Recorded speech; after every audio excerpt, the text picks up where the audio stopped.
definitely have your own identity. No one's trying to like rock out. Is Kim's comment funny for the sake of television? Obviously. Are people that make comments like Kim did in this clip in real life the actual villain and the enemy?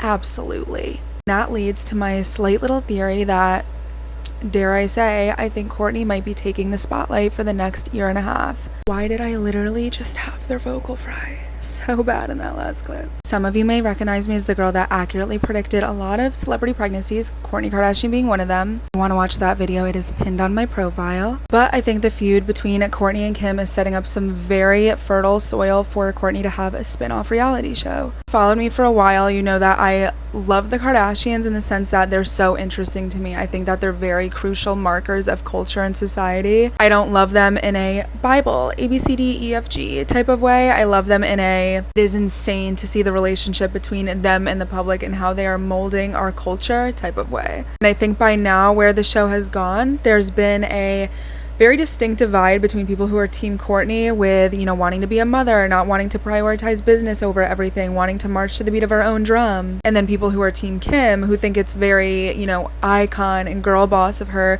to be very focused on business and to expect Kourtney to work. I think in general, there's a lot to observe here in terms of like the layers of misogyny towards Kourtney, importance of status and wealth to Kim. But I feel like I've seen a lot of comments on the Hulu show of people saying like, stop showing Kourtney's parts, it's boring. We don't care to see her and Travis making out. And there's another demographic of people who relentlessly defend Kourtney and say that Kim has always been a competitive narcissist who always focuses on, you know, the drama and the storylines of her sisters to take the attention off of her own flaws. In just a few days, on July 12th, we have the nodes moving into Aries and Libra, and it will be there for 18 months as we're exiting what was the axis of Scorpio and Taurus since January of 2022. Kayla, what does this mean? Basically, everybody in the world is collectively being asked to kind of focus and prioritize the Aries area of their chart, but also embody Aries energy. Aries is very independent, it's very direct, it's assertive, it goes after what it wants, even if other people don't co-sign those opinions or desires. On the opposite end of the spectrum, we're essentially kind of being asked to let go of Libra traits that are inherently toxic or unnecessary to us, which would be codependency, worrying about the opinions of other people, and staying in relationships or dynamics that aren't serving us any longer. A heavy push for independence and authenticity, and a big shedding or letting go of a groupthink and kind of making decisions based off of the other people around you. That is like the simplest explanation, but there's a lot more to it. And if you want to understand it better, you can subscribe to my Patreon where I'll explain how you can kind of prepare for the next 18 months. So the reason why this transit is interesting for these gals in particular is because Kourtney is an Aries and Kim is a Libra. So naturally, the North Node, things that we want to focus on, gifts, abundance, you know, where we're kind of being asked to focus, the North Star will be crossing over Kourtney's sun. It's going to be illuminating her for choosing herself. The South Node, what we're being asked to let go of, is going to go over Kim's sun, which is essentially going to ask her to shed parts of herself that aren't that good or maybe toxic, holding her back, etc. So naturally, we might see Kourtney getting some praise and Kim getting some backlash. I wrote down here that Kim and Kris have always attributed their success to networking and maintaining relationships with everybody, good or bad. I think air signs in general get this reputation of being fake or wishy-washy, and a lot of times it's just because they're very social and the way that their opinions are formed are kind of based off of more information that they get through the vessel of other people. This isn't inherently bad, but Libra at its worst can be a social climber. It can be somebody that even partners with people that aren't inherently good just because that person's going to get them to where they want to be. So Kim, for example, if we look back at the history of her fame and her success, it was a lot of social climbing. It was a lot of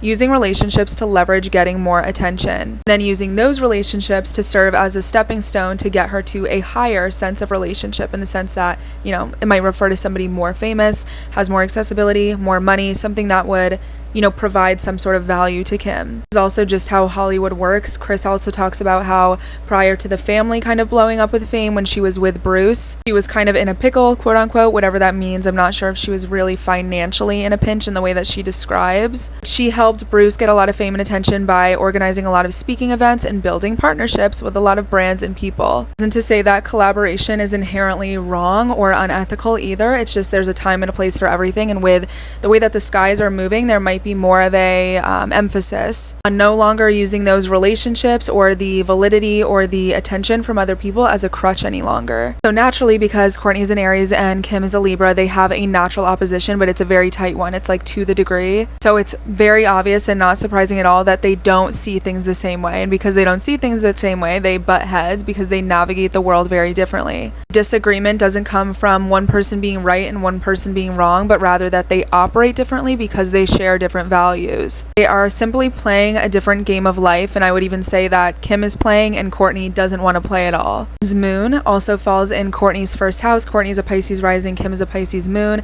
and moon first house synastry is usually very good in terms of compatibility with emotional relationships, feeling greatly understood, a lot of compassion. However, both girls have some conflicting aspects to their moon, which can also be reflective of the relationship with the mom. And sometimes when you have moon synastry with somebody, it can kind of mimic this nurturing maternal sort of vibe. And in Courtney's case, I think that might be challenging because I think Kim reminds Courtney of Chris. I feel like Kim feels like, maybe a extension or the spawn of her mother. Courtney at times has kind of expressed that she feels insignificant in contrast to Kim, because Kim and Kylie are both the cash cows of the family, whereas Chloe, was the step-in mother when Chris was being Chris, and Courtney doesn't have a business, so she's on the back burner as well. It's a lot to say about the family dynamic in general. Again, I want to clarify, I am not a fan of them. They are incredibly interesting and complex to me in terms of even just family dynamics. If you want the real tea, there's some deep shit on Chris supposedly being abusive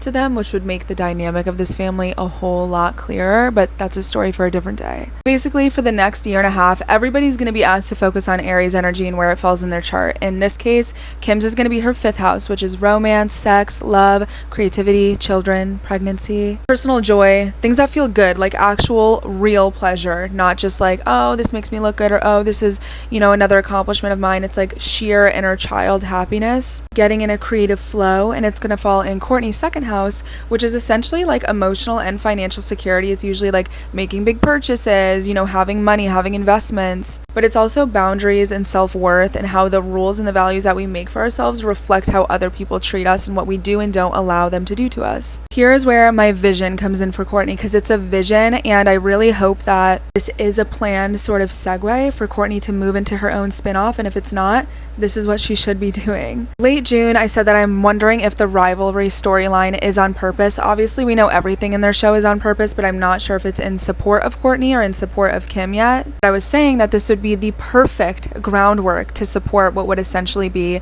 a Barker family spinoff. We've seen some clips throughout the show of, the interviewers during the confessionals asking Courtney, well, why wasn't your family there? Why weren't you with your family? And she was like, this is my family, referring to Travis and his kids. And go back years and see that Courtney really just cares about her family, her kids, and being a mother, and that doesn't fly or sit well with Kim. And that essentially we've kind of reached a boiling point of Courtney feeling like maybe the scapegoat, or feeling like she's getting pushed out of what is the Kardashian brand or family because her values no longer align, or it's just not what she wants. I have my own opinions, but I said that I feel like Kim has always made Courtney and Chloe the punchline, bastardizing Chloe's trauma for camera time and calling Courtney the least interesting to look at. But OGs know that Courtney and Chloe were both the entertaining ones. People watched them for the show, and Kim was kind of this Paris Hilton knockoff that was just the main character. But over the years, they've gotten interchangeably scapegoated by Kim when there's gaps in the storyline. I was saying that Courtney is seemingly far more comfortable in herself around Travis and the kids, and I think that she could have successful ratings in an early 2000s-esque dysfunctional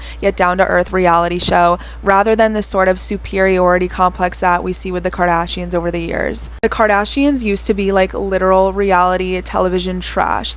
They were not taken seriously, and for people that are too young or don't remember the show actually airing when it first started, it did kind of have a similar feeling to The Simple Life with Paris Hilton and Nicole Richie. It felt more authentic and fun, and that's why people miss the old seasons. If you look at this picture, you would not even think this is the same family compared to this sort of luxurious, we are better than you, richer than you, and we desire to be taken seriously sort of vibe. I think that a show similar to the Meet the Barkers vibe would kill, and God knows that his kids are trying to make it out of Calabasas, baby. Courtney loves to be a mother, and I think illuminating the chaos of raising kids into riches would be very funny, like Landon's TikToks, Charlie D'Amelio cameos, and Alabama's rapping career. It's clear that over the time, especially Kim wanted to be taken so seriously as not just a reality star, but I think we're re-entering an era where that authenticity is what sells and does well, and that's what people want to see. Something like Travis's original show, Meet the Barkers, was poking fun at how unserious this family is. Family values like Run's house, ability to make fun of themselves and not take things too seriously like Hogan knows best. I'm telling you, it's Courtney's winning streak season. She needs to step up to plate and claim it for herself no matter who it pisses off.